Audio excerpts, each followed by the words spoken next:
네, 기하에서 시작하겠습니다.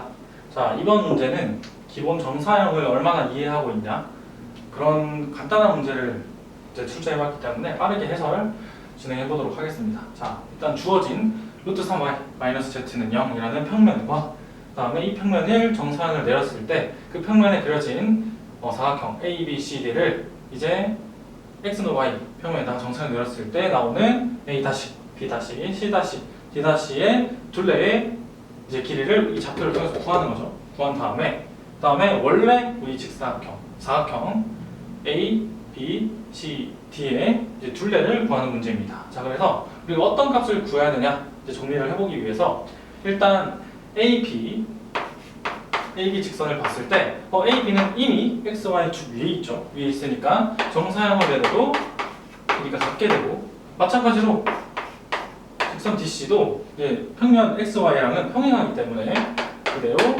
B' C'의 길이를 구해주면 됩니다. 그죠? 그 다음에 우리가 신경 써야 될 게 저기 선분 AD와 BC일 텐데 저거는 이제 정사형을 내려줬을 때 각이 변하게 되죠.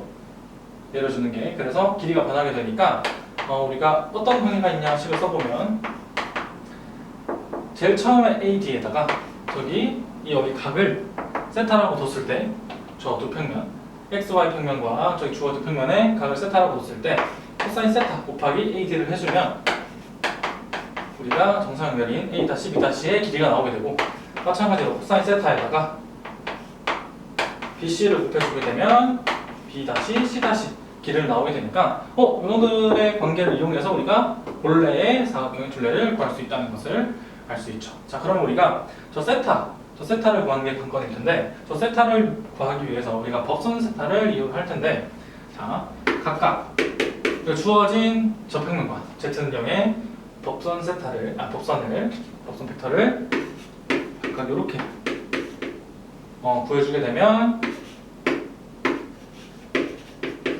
이렇게 될 수 있고 저기 z0 평면의 법선 벡터를 v 벡터라고 하면 기본 벡터니까 이렇게 써주실 수 있죠. 이걸 이용해서 이제 코사인 세타를 구할 거예요. 자, 그러면 코사인 세타 구하는 식을 구성을 해주면 코사인 세타는 두 벡터의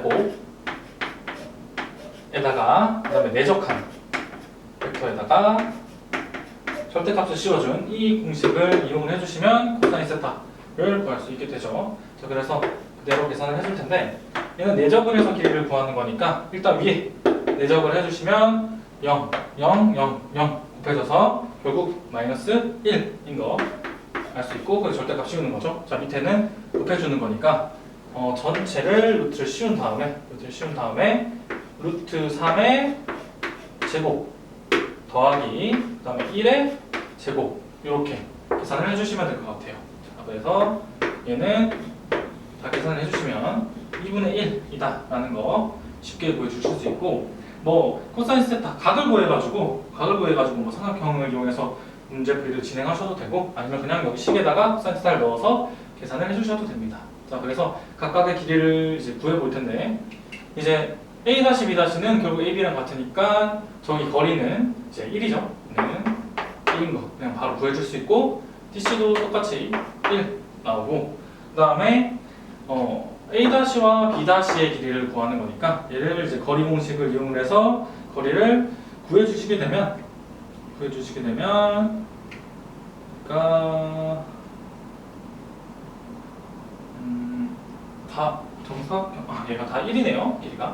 얘가 1이니까 코사인 세타를 여기다가 대입을 해서 2분의 1 대입을 해주시면 우리가 구하려고 하는 A의 길이는 2, 그 다음에 BC의 길이는 2라는 것을 알 수 있고 우리는 얘 둘레를 구해야 되기 때문에 이렇게 4개를 다 더해주게 되면 우리가 구하는 둘레의 길이는 정답은 6 이렇게 구해주실 수 있을 것 같아요. 자, 기본적인 정사형 문제였고 이제 이런 코사인 세타를 쉽게 구하기 위해서 계산 연습도 많이 필요한 그러한 문항입니다.